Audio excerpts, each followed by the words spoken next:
Wali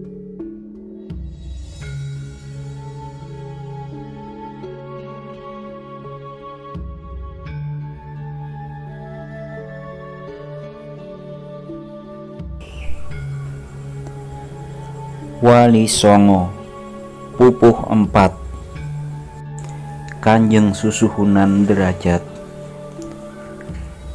Pesisir Pamotan Bagian 2. Kita tersesat, Kang, tanya seorang penunggang kuda yang tampak cemas mengamati keadaan sekitar. Tidak, aku yakin tidak, sahut penunggang kuda yang lain. Setelah melewati Gunung Lawu, seharusnya kita mengarah ke barat. Rasa-rasanya kita mengarah ke barat laut, menuju pesisir. Kecemasan terasa dari suara itu. Tunggu saja sampai bertemu perdukuhan. Kita lihat saja apakah perdukuhan itu dipenuhi orang-orang yang beragama atas angin atau tidak. Jika ya, berarti kita tersesat. Hampir seharian kita tidak bertemu perdukuhan, Kang. Tunggu, semoga sebentar lagi. Ingat, Kang, prajurit Demak keluyuran di mana-mana di wilayah barat ini. Ya, aku tahu, tidak usah diperingatkan lagi. Itulah sebabnya aku sengaja memilih jalur pintas, menerobos hutan. Langkah kuda mereka sedikit terhambat oleh akar-akar liar. Kakang belum pernah ke Pengging sebelumnya. Yang ditanya mendelik. Jangan asal kalau bicara. Pada zaman Prabu Kertabumi, aku sering pulang pergi ke wilayah barat ini. Tapi apa? Sudah kukatakan, keadaannya berbeda. Dulu aku sering melewati jalan kota, bukan perdukuhan dan hutan. Tak lagi ada pertanyaan. Langkah kuda bertatih di antara semak belukar. Saat matahari sudah di atas kepala, kuda-kuda itu keluar dari rimbunnya pepohonan liar.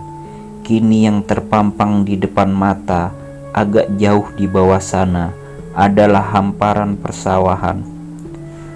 Perdusunan, Kang. Melihat persawahan mereka jadi bersemangat. Kita harus memastikan apakah ini wilayah aman atau tidak. Kalau aman, kita bisa bertanya kepada penduduk sekitar kemana jalan menuju Pengging yang tidak melalui wilayah Demak. Langkah kuda kini menjadi lebih cepat, tetapi mereka tetap berhati-hati karena medannya cukup terjal.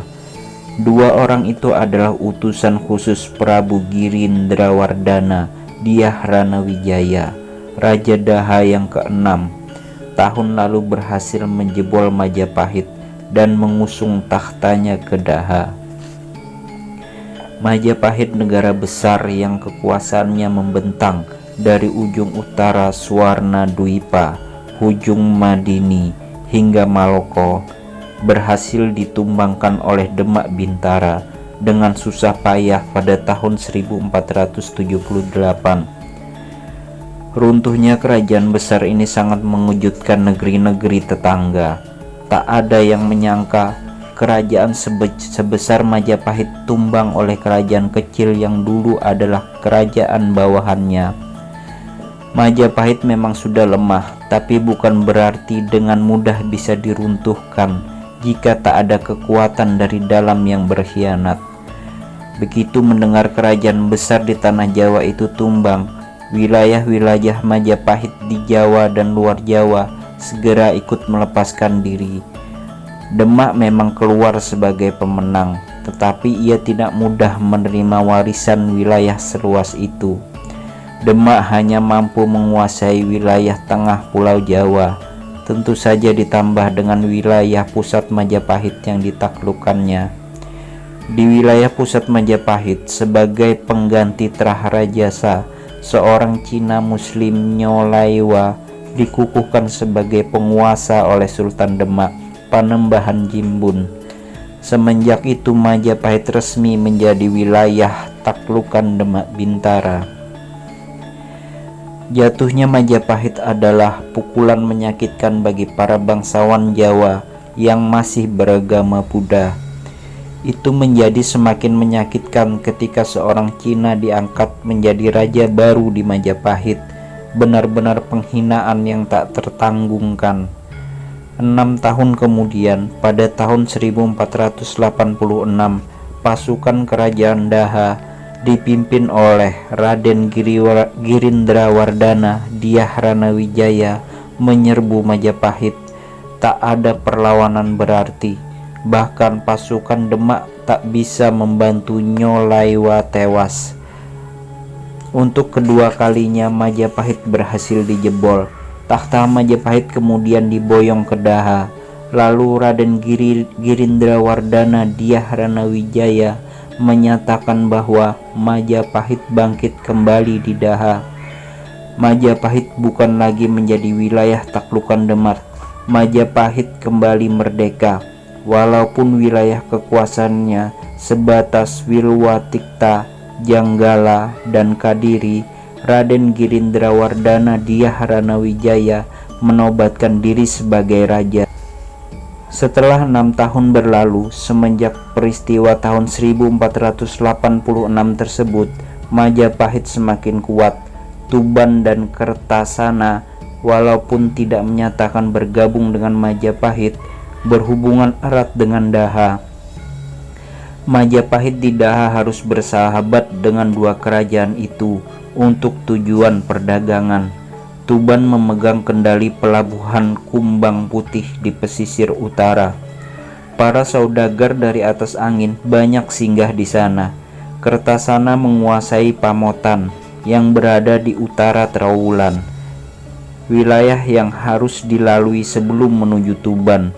Tanpa bekerja sama dengan Tuban dan Kertasana, Majapahit di Daha akan terpuruk dalam perniagaan. Tidaklah mungkin mereka bekerja sama dengan Surabaya yang memegang kendali atas pelabuhan Ujung Galuh, dan Kesultanan Giri Kedaton yang memegang kendali atas pelabuhan Tandes. Jelas-jelas dua kerajaan itu bermusuhan dengan Majapahit baru, padahal dulu semua pelabuhan itu kepunyaan Majapahit. Kaki-kaki kuda mulai menapaki tanah yang landai.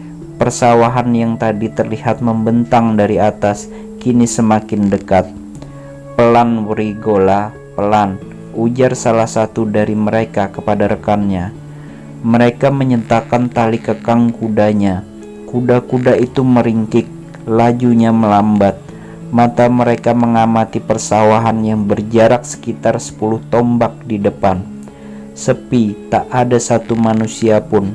Namun lamat-lamat di sebelah utara tampak seseorang duduk di sebuah gubuk.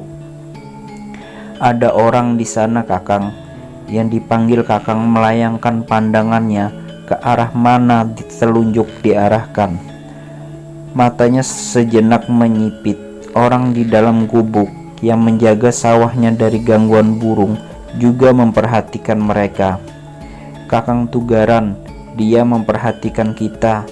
"Ya, Wrigola."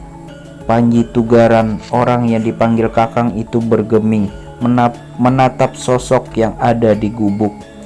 "Kita ke sana, Kakang." "Tunggu." "Tunggu apa?" Panji Tugaran menuding sesuatu. Mata Ken Wrigola mencoba mengamati apa yang tengah ditunjuk Panji Tugaran. Mata yang semula menyipit karena mencoba menangkap sosok yang tengah bergerak di seberang pematang sawah seketika membelalak. "Bajingan pasukan Demak, Kang." "Ya, secepatnya kita tinggalkan tempat ini. Kita tersesat di wilayah Demak. Asu, kita putar balik. Jangan buru-buru supaya tidak memancing perhatian mereka." Ken Wrigola sangat gugup. Jantungnya berdebar kencang. Kuda yang ditungganginya ikut resah. "Jangan gugup, goblok," serta sentak Panji Tugaran. Di sana, di jalanan yang agak jauh dari persawahan, terlihat 7 penunggang kuda berpakaian putih-putih. letak jalan melintang membelah persawahan, sedangkan Panji Tugaran dan Ken Wregola berada di kaki bukit kecil yang membatasi persawahan dengan hutan. Kita masuk kembali ke hutan sekarang, sergah Panji Tugaran. Ken Wregola mengangguk. Dia memutar kerisnya. Keris yang semula terselip di pinggang belakang, kini dia tempatkan di pinggang dekat perut. Panji Tugaran dan Ken Wregola perlahan menyentak tali kekang kuda dan segera berbalik arah. Kuda berputar arah dan berjalan menapaki bukit menuju hutan belukar. Baru beberapa tombak mereka berjalan, sayup-sayup terdengar derap kaki kuda di belakang. Kontan saja, perhatian mereka terusik. Mereka menoleh ke belakang, mata keduanya terbelalak saat melihat 7 orang berpakaian putih-putih tengah memacu kudanya ke arah mereka melalui sebuah jalan kecil. Jalan yang tidak dilihat Panji Tugaran dan Ken Wregola. Semenjak tadi, kini baru mereka menyadari ada jalan kecil menuju bukit, dan mereka adalah pasukan Demak. Tujuan mereka bisa ditebak, memburu mereka. Asu tenan, maki Ken Wregola. Dari mana mereka tahu kita? Mata Panji Tugaran menyelisik tegang. Orang yang tadi duduk di dalam gubuk menuding-nuding mereka. Bajingan itu. Ken Wregola juga melihat orang yang menuding-nuding tersebut. Giginya gemeletuk. Lari Wregola. Ya Kang. Tali kekang kuda disentak keras. Kuda-kuda meringkik nyaring, mengangkat kedua kaki depannya sejenak, lalu berlari kencang. Cepat masuk hutan. Cari semak-semak yang rimbun, kita sembunyi, teriak Panji Tugaran. Kedua kuda melesat sangat cepat dan sigap, menandakan bahwa penunggangnya mahir dalam berkuda. Di bawah, melihat buruan mereka memacu kuda dengan kencang, 7 prajurit Demak yang berusaha mendekat tampak geram. Kecurigaan mereka semakin kuat. Mereka pun memacu kudanya dengan cepat. Teriakan-teriakan mereka terdengar kencang hingga ke atas bukit. Berhenti! Berhenti! Ken Wregola dan Panji Tugaran semakin mempercepat laju kudanya. Hutan sudah di depan mata. Sesaat lagi mereka akan memasuki hutan. Memisah, pekik Panji Tugaran. Apa? Kita memisah? Lalu kuda mereka menghambur ke kiri dan ke kanan, melompati beberapa akar pepohonan, menghilang di balik batang-batang pohon besar. 7 prajurit Demak baru saja sampai di pinggir hutan, mendapati keadaan telah sepi. Seketika mereka menghentikan laju kudanya. Kuda mereka menjejak-jejak tanah, meringkik-ringkik dan mendengus-dengus. 7 prajurit Demak menyapukan pandangan mereka ke hutan belantara. Mereka pasti bersembunyi, desis salah satu prajurit. Orang pengging, sahut seorang lagi, setengah bertanya. Sangat mungkin, jawab yang lain. Kenapa lari?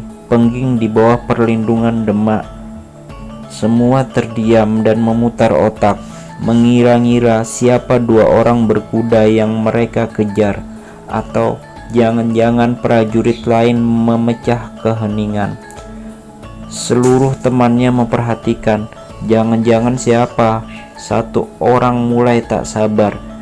Jangan-jangan mereka orang Daha. Semua prajurit tegang. Walaupun benar betapa nekat mereka menjejakkan kaki di wilayah Demak. Seluruh prajurit Demak kini waspada. Kita harus menangkap mereka.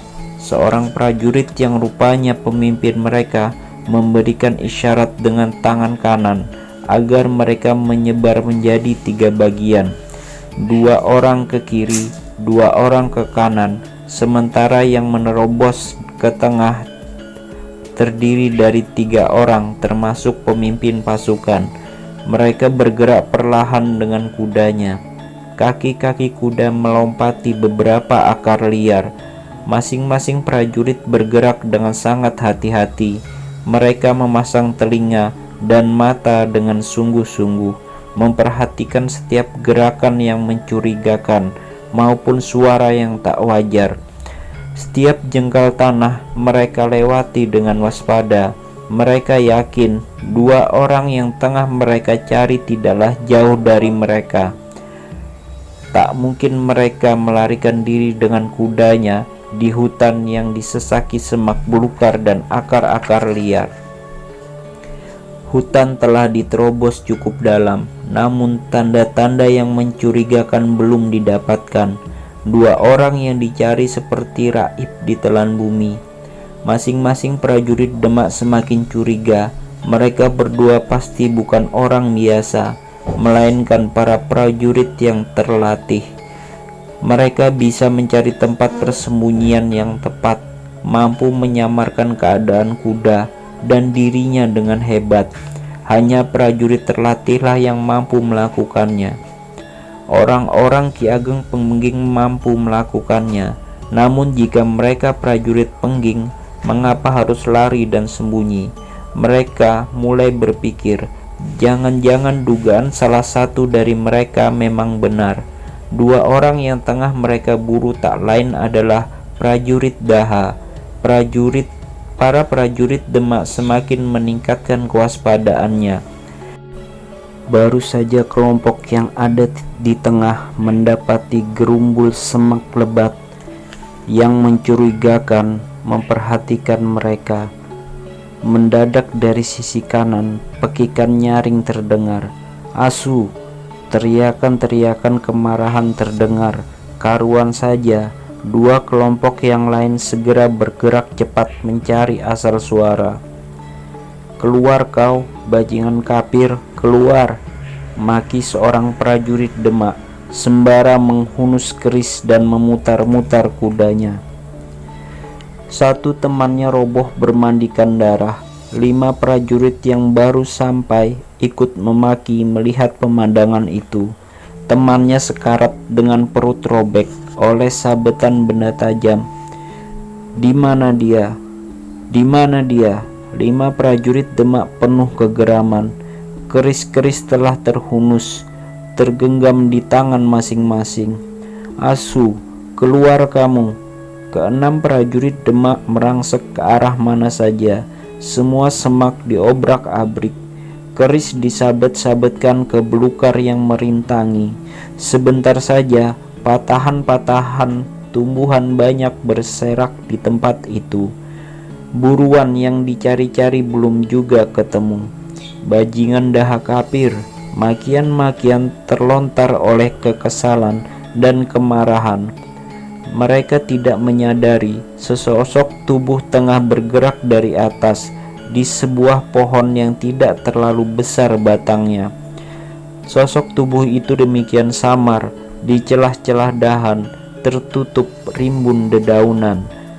Keahlian prajurit Daha patut diacungi jempol. Prajurit Demak yang terbiasa bertempur di pantai dan laut dibikin kebingungan. Keahlian seperti itu adalah keahlian prajurit Majapahit, dan prajurit Daha adalah bekas prajurit Majapahit dulu, atau setidaknya mereka dididik oleh perwira-perwira Majapahit. Prajurit Demak tak pernah terpikir untuk menengadahkan wajah. Perhatian mereka hanya terpaku kepada rimbun semak-semak. Manakala mereka tetap tak menemukan apa yang mereka cari, pemimpin pasukan segera meneriakkan perintah, "Turun dari kuda kalian!" Mereka semua pun melompat dari punggung kuda. Tanpa kuda, kita lebih mudah menyelisik semak-semak. Sekarang menyebar. Sosok yang bersembunyi di atas pohon tersenyum. "Prajurit goblok," desisnya. Kini dia bisa mengukur kekuatan lawan. Ternyata prajurit-prajurit Demak yang mengepungnya hanyalah prajurit Keroco. Jelas mereka prajurit-prajurit yang baru jadi. Kemampuan mereka masih kalah jauh dari prajurit Demak yang menyerang Majapahit 2 windu silam. Dan sosok yang berada di atas pohon adalah salah satu prajurit Majapahit yang ikut menghadang gempuran Demak dulu. Kini dia yakin jika turun dari pohon dan bermain kucing-kucingan dengan 6 prajurit yang menyebar satu-satu itu, dirinya akan tetap aman. Dia menoleh ke salah satu dahan. Dia melihat temannya, Ken Wuregola, yang masih bersembunyi rapi. Dia mengeluarkan suara cicitan layaknya burung. Ken Wuregola seketika terjengah mendengar suara itu. Cicitan yang sering didengarnya saat berlatih perang, yang sangat mirip dengan cicitan burung asli. Yang membedakan jumlah cicitannya tak akan lebih dari 3 kali dalam satu siulan. Ken Wuregola segera melayangkan pandangannya ke dahan tempat Panji Tugaran berada.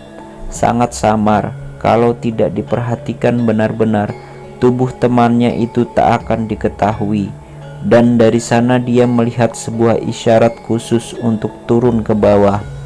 Ken Wuregola masih belum percaya dengan isyarat Panji Tugaran. Namun ketika isyarat itu diulangi lagi, barulah dia yakin. Dia segera membalasnya dengan isyarat tangan yang menandakan kesiapan. Kini temannya mengajak main kucing-kucingan di bawah sana, memanfaatkan gerumbul semak yang ada. Ken Wuregola tersenyum sendiri. Dia mulai berpikir 6 prajurit Demak yang dihadapinya tidaklah terlalu berbahaya. Panji Tugaran tengah turun dari pohon. Gerakannya sangat cekatan. Melihat itu, Ken Wuregola segera menyusul. Dia sendiri pun tak kalah lincah. Dalam hitungan kurang dari 20, mereka sudah menjejak tanah. Suara yang ditimbulkan oleh gerakan mereka begitu pelan dan samar, benar-benar terlatih. Begitu sudah menapak tanah, mereka segera mencabut keris, menunduk dan menyelusup ke gerumbul semak di samping mereka. Pasukan Demak yang tengah menyebar sempat mendengar suara kerisik. Sontak mereka mengarahkan pandangannya ke sumber suara. Seperti kucing yang tengah memburu tikus, mereka langsung berlari, menyasak belukar rimbun tersebut. Amarah yang tak terbendung membuat mereka lengah. Begitu mereka menyasak belukar, tanpa diduga dari balik belukar sebilah keris memburu mereka dengan kecepatan penuh. Sebuah sabetan telak terayun, sabetan dari tangan yang terlatih. 3 orang yang berada paling depan menjerit ketika perut, dada, dan pinggang mereka terpapas oleh bilah keris yang tajam. Darah mengucur deras. 3 prajurit Demak terjengkang sempoyongan. 1 orang roboh dengan perut robek, yang 2 lagi jatuh terduduk menahan kesakitan, kemudian tergolek lemas. Pinggang dan dada mereka robek dengan darah segar yang terus keluar. 3 prajurit lainnya terperangah. Tanpa mereka duga, sebuah tusukan keris menguber tubuh mereka. Sosok yang mereka cari-cari dari tadi muncul dari balik gerumbul semak-semak sembari melancarkan tusukan. Asu, maki mereka. 3 prajurit Demak yang masih terperangah sibuk menghindar, dan saat mereka bersusah payah menyelamatkan tubuh dari tusukan keris, dari arah lain terdengar teriakan keras. Mata mereka mencoba mencari sumber teriakan itu. Dari gerumbul semak yang lain, seseorang melompat garang sembari menusukkan kerisnya. 2 orang yang dicari-cari semenjak tadi telah muncul dan menantang mereka. Bentakan dan pisuhan terdengar nyaring. Pertempuran 3 lawan 2 pun terjadi. Keris-keris terhunus kini menyambar-nyambar mencari sasaran. Tusukan dan elakan terlihat di selang-seling. Orang daha kalian, hah? Bentak seorang prajurit Demak. Bentakannya dijawab dengan serangan keris. Tak lagi ada kesempatan untuk mengoceh. Dia langsung mengelak dari sabetan keris. Tapi sayang, dia tak terlalu lihai menghindar. Sebuah sabetan menyayat pahanya. Darah muncrat seketika. "Asu!" jeritnya. Para prajurit dahat tampak menguasai pertempuran. "Wregola!" teriak Panji Tugaran. "Iya Kang," sahut Ken Wregola tanpa menoleh. "Lukai saja mereka, jangan dibunuh." Ken Wregola paham dan cepat menyentakkan kerisnya. Satu tusukan mengarah dada luput, dua sabetan mengarah paha luput, dan kini gerakan ketiga mengarah tungkai kaki. Gerakan terakhir ternyata tak bisa dihindari musuhnya. Seorang prajurit Demak terjatuh dengan luka parah di mata kakinya. Dia hendak bangkit, namun terjatuh lagi dengan erangan tertahan. Di saat bersamaan, keris Panji Tugaran menyabet paha prajurit Demak lainnya. Paha itu robek dan berdarah, namun prajurit itu masih kuat berdiri. Sayang gerakannya melambat, sehingga sabetan serupa memapas paha satunya. Prajurit itu tumbang seraya memaki-maki. Tinggal satu prajurit yang masih melawan. Panji Tugaran dan Ken Wregola segera mengeroyoknya. Tak butuh waktu lama, prajurit yang ketakutan itu terjungkal dengan tungkai kaki terluka parah. Dengan napas terengah, Panji Tugaran berteriak, "Kita pergi dari sini." Tanpa menjawab, Ken Wregola menghambur ke kuda milik prajurit Demak. Tak ada waktu untuk menghampiri kudanya sendiri. Dengan sekali lompatan, dia sudah bertengger di punggung kuda itu. Panji Tugaran pun berbuat serupa. Keduanya segera menyelusup hutan, cepat-cepat meninggalkan dua prajurit Demak yang sudah menjadi mayat dan 5 lainnya yang terluka parah.